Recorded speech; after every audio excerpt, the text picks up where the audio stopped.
और अब खबरें विस्तार से। कटिहार के अहमदाबाद से एक अच्छी खबर आई है। ये खबर समाज को एक रास्ता दिखाती है। देश की सेवा में सरहद पर तैनात एक सिपाही ने कैसे 3 अनाथ बच्चियों की हिफाजत की, उनकी परवरिश करके उन्हें अच्छा इंसान बनाया। इस कहानी में इसकी पूरी दास्तान है। फिल्मी कहानी हम सब अपने जीवन में बहुत देखते हैं, लेकिन आज हम आपको हकीकत कहानी से रूबरू कराते हैं। और आइए आपको लिए चलते हैं एक शादी समारोह में किस तरह का विवाह आयोजित किया गया है। शहनाई बज रही है, घर पर बारात आई है, दूल्हे का स्वागत सत्कार हो रहा है, लेकिन सबकी नजर दुल्हन के लाल जोड़े में खड़ी लड़की पर है।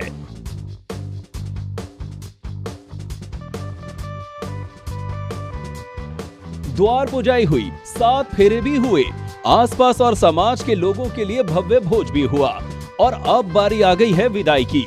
और सबकी नजर उस पिता पर है जिसकी आंखें अपनी बेटी को डोली में बिठाते हुए भीग गई हैं। वो अपने पिता तो नहीं है, लेकिन बेटी की शादी इतनी धूमधाम से हुई है कि शायद अपने पिता भी नहीं कर पाते।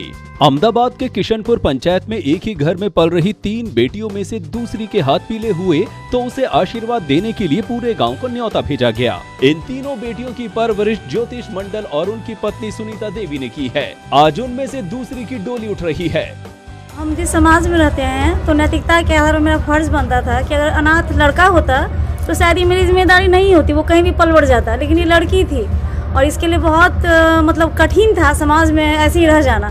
तो यही सब सोच के हम जो इन सब बच्चों को अपने पास रख लिए कि चलो जैसे मेरी 2 बेटी है, ये लोग भी पल जाएगी और ये लोग भी हमारे परिवार के सदस्य की तरह रहने लगी। और ऐसे ही मेरे ही स्कूल में, हम एक स्कूल शिक्षिका हैं प्राइमरी स्कूल में, तो मेरे स्कूल में ही पढ़ती भी थी, वहीं पढ़ी लिखी भी और अभी 10th का एग्जाम भी देगी, 10th का एग्जाम दे भी ली है। और शादी भी आपको करा? हाँ, शादी भी हम ही करवा रहे हैं। तो जिम्मेदारी हम लिए तो शादी कौन करवाएगा। और इसको हम मतलब ये घर का स्टाफ बना के नहीं, बस अपना एक जिम्मेदारी समझ के, अपना बच्चा समझ के अपने घर में अपने परिवार की तरह रखे इसको। और आज भगवान की कृपा से शादी विवाह भी हो रहा है और समाज में हम मेरे ही तरह हर किसी को आगे आना चाहिए, तभी जो है लड़कियों के प्रति जो है लोगों का विचार बदलेगा। और हम आशा करेंगे कि जिस तरह हम ही लोगों को आश्रय दिए, ये लोग भी जीवन में कोई ऐसा बच्चा मिले, कोई ऐसी लड़की मिले तो वो लोग भी उसको आश्रय दे। राजकुमार ठाकुर और उनकी पत्नी 12 साल पहले इस दुनिया को छोड़कर चले गए। अपने पीछे 3 बेटियां छोड़ गए जो उनके जाने के बाद अनाथ हो गई। तभी कृषि सलाहकार के तौर पर अहमदाबाद में काम करने वाले ज्योतिष मंडल ने उनके परवरिश का बीड़ा उठाया। उनकी पत्नी सुनीता देवी गाँव के स्कूल में टीचर है। सुनीता देवी ने भाई ज्योतिष मंडल के इस फैसले में उनका साथ दिया और इस तरह बच्चियों के अनाथ होने का दर्द इस दंपति ने दूर कर दिया। जिस वक्त तीनों बेटियों को ज्योतिष अपने घर लेकर आए थे, उस वक्त सबसे बड़ी बेटी की उम्र 12 साल थी, दूसरी बेटी 10 साल की थी और तीसरी बेटी 8 साल की। ज्योतिष ने तीनों बेटियों का अच्छे से अच्छे स्कूल में दाखिला करवाया, उनकी हर ख्वाहिश पूरी की। अपने पिता नहीं थे तो क्या हुआ, एक पिता से बढ़कर फर्ज निभा रहे थे। ये 2010 में लाए थे उनको, ठीक। जब इनके माता पिता एक्सपायर कर गए तो कोई उसको देखने वाला नहीं था। वो उस परिस्थिति में ऐसा लगा कि आखिर ये बच्ची कहाँ जाएगी। तो मेरी वाइफ जो है इसके दर्द को समझा और वो मेरे घर, अपने घर पे ला के रखने लगी और बच्चे को पढ़ाया लिखाया। और इसकी जो बड़ी वाली बेटी है, बड़ी कितने बच्चे को लेकर? 3 बेटी को। तीनों लड़की थी जी। आपको पहले से कितने बच्चे को? मेरा 2 बेटी है, अपने एक बेटा है। फिर उसके बाद फिर कैसे परवरिश किया? फिर इन लोगों को हम रखने लगे यहाँ पर।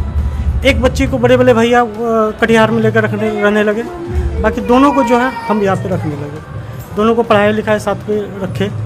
बड़ी वाली बेटी को 2015 में हम शादी करवाया है, ठीक है। अभी उनको एक छोटा सा बच्चा है, 4 साल का है, 3 साल 4 साल का बच्चा है। तीनों बेटियों के पालन पोषण में ज्योतिष के बड़े भाई रमेश मंडल और परिवार के दूसरे लोगों का भी पूरा योगदान रहा। कभी इस बात का एहसास इन बेटियों को नहीं होने दिया कि वो पराई हैं। 4 साल पहले बड़ी बेटी प्रियंका कुमारी की शादी हुई। अब दूसरी बेटी खुशबू की डोली भी विदा हो चुकी है। छोटी बेटी खुशबू की परवरिश ज्योतिष के बड़े भाई जयप्रकाश मंडल कर रहे हैं, जो रेलवे में ड्यूटी करते हैं। मेरा शादी 5 साल हो गया होने से। जब आप यहाँ आई थी तो उस समय कितने वर्ष की थी? किस तरह का ये हुआ जो यहाँ आना पड़ा या आपने ये लोग लेकर के आए आप? मेरी पहले मम्मी गुजर गई, उसके बाद में 1 साल बाद पापा गुजर गए। उसके बाद में थोड़ा सा दिक्कत होने लगा घर में, कैसे खाएंगे कैसे रहेंगे, पढ़ भी रहे थे। इसके बाद में कोई भैया सहारा उस वक्त नहीं था? नहीं, कोई नहीं था। एक बड़े भाई भैया थे, शादी हो गए थे उसको, अपना ससुराल में रहने लगे। हम लोग तीनों बहन अकेले पड़ गए घर में, इसीलिए भैया भाभी उसके बाद क्या? आए यहाँ पे लेके, यहाँ पे अच्छा से रहने लगे। जिस तरह के मैं अपने बच्चे को, उसी प्रकार इस बच्चे को भी उसी तरह देखा। और जहाँ तक परवरिश की बात है, हम लोग को सुचारू ढंग से किया। जो हमारे भाई थे, हमारे छोटे भाई आपके छोटे एक नहीं, जिस समय ये लोग यहाँ आई थी, एक का एज इसका एज उसमें 5 साल 8 साल और दूसरा 10 और तीसरा 12 साल, ठीक है।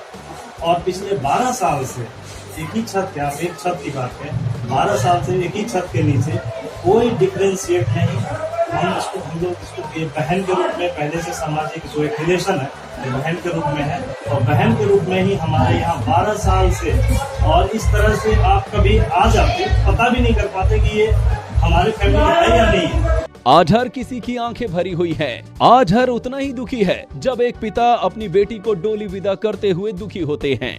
आज समाज को एक बड़ा मैसेज जा रहा है।